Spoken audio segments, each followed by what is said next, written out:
Hey guys! Iba na naman ang cravings natin for today's video. Tatawa na naman tayo ng kinilaw na saging. Wow! Nalaga na po ang ating puso ng saging. Ngayon, kailangan na natin gawin ay hiwain lang to ng padice. Okay, tanggalin muna natin yan kung ano mang emerald na meron niya nakatikit sa taas niya. Hindi ko alam kung kinakain ba yan. Eto guys, eto yan. Pero, hindi ako sure. Pero hiwain natin yan. Hindi naman pwede kainin. Edi, huwag natin isama. Yan, hiwa-hiwain lang natin hanggang sa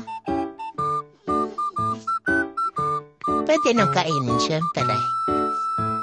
Siguro guys, nababagalan na kayo sa akin maghiwa, ano?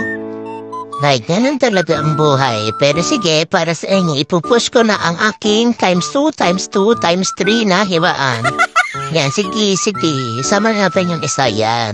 For the go. Ayan, 10 saging nga pala yan, guys. Para sure na kasya-kasya sa aking mga kalamnan. Char! Sige, slow mo muna tayo. Ito nga pala yung sinasabi ni Motherhood na hindi pwedeng kainin. Inamay ko lang kasi tataka ko ba di siya pwedeng kainin. Malambot naman na siya. Pero sabi nila, sumunod sa matatanda. So, sunod ang ating Motherhood.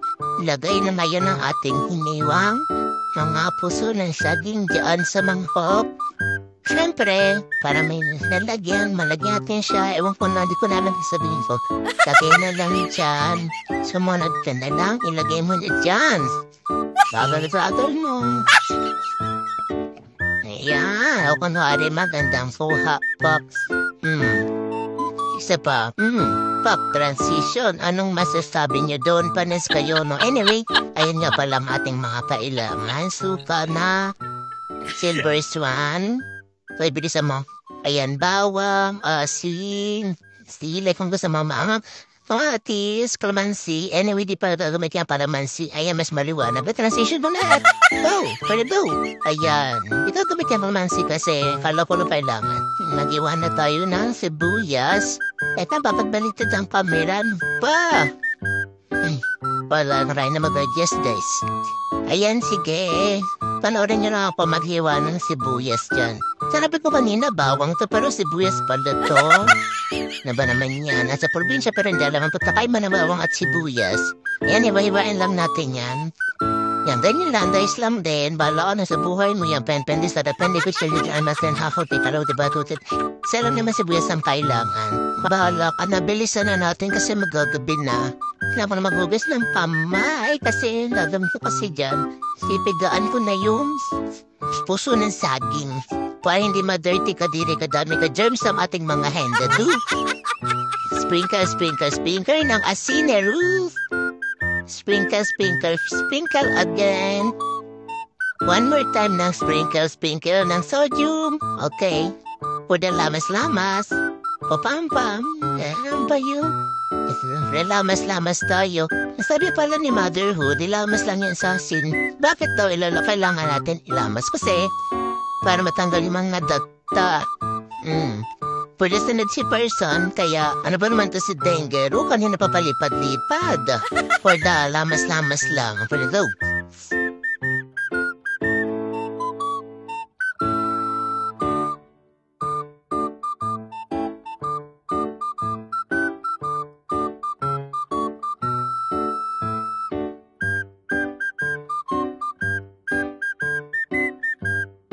Ayan, nakakapagod na maglamas, guys. Sige, pigain na natin. It's time. For the go. Ayan, yung puti na yan, guys. Ayan yung dagda niya. Hindi ko alam kung paano siya naalis ng asin, pero digit naman, guys. Naalis naman talaga siya, uy. Iyan man, uy. Kaluuy. Charot. Ayun guys, for the continuation ng ang gagawin natin, inirest ko na nga pala ang ating times 2 times 2 times 3 Naruto edition. Yan tuloy-tuloy lang ganyan hanggang sa maubos lang siya. Siyempre, kailangan natin simutin ang bawat patak. Kasi bawat patak, sagad lahat. Yan, dapat simut na simut yan kasi lahat yan may bayad. Wala na libre ngayon. Ayan, tapos na. Itapon na muna natin yan, guys. Tapos, lalagyan na natin dyan yung mga pinigaan natin. Pero bago ang lahat, paingin muna next sa inyo, guys. Parang ganito, yan. Ganyan na ganyan. Yan! Ayan, ang next naman natin hugas ay ang mga kamatis. Gawin nga pala ko dyan na 4 na pirasong kamatis. Kahit 5 yung nakalagay dyan, 4 lang ang gagamitin ko. Diba? Ang pangat ng trip ko, hindi ko rin alam yung trip ko kasi inuna ko munang hiwain yung sibuyas. Hindi ko alam bakit. Pero sige, anyway, ituloy na natin to. Paano mo gagawin ko? Yan. Lagyan mo muna yung sibuyas. Ilagay mo lang ang sibuyas natin dyan. Iha. Hiwain ang kamatis.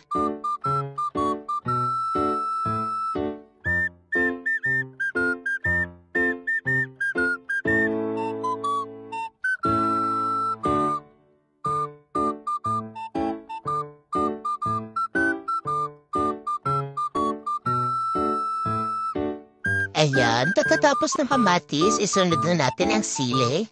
So, eto na nga yung kwento. Pala po, bawal yung lola po sa sobrang asim. Kaya, naglagay po ng sili dyan sa kinilaw na puso ng saging. Yun pala, gusto niyan tumikim.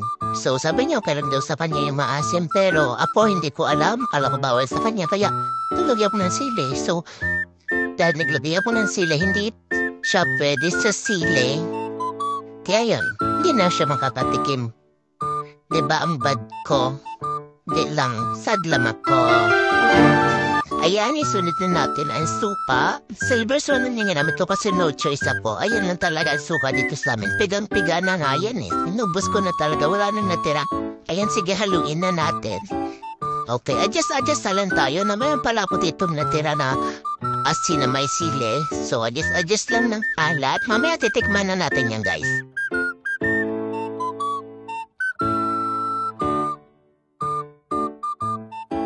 Okay na siguro to, no? Ayan, sige. Magtikiman na rin tayo. Titikman ko muna. Sige, sarap daw. Sige, magpatamo-tamo pa yan. Kala mo naman talaga. Ayun lang, guys. Salamat po sa panonood. Naway namasin kayo.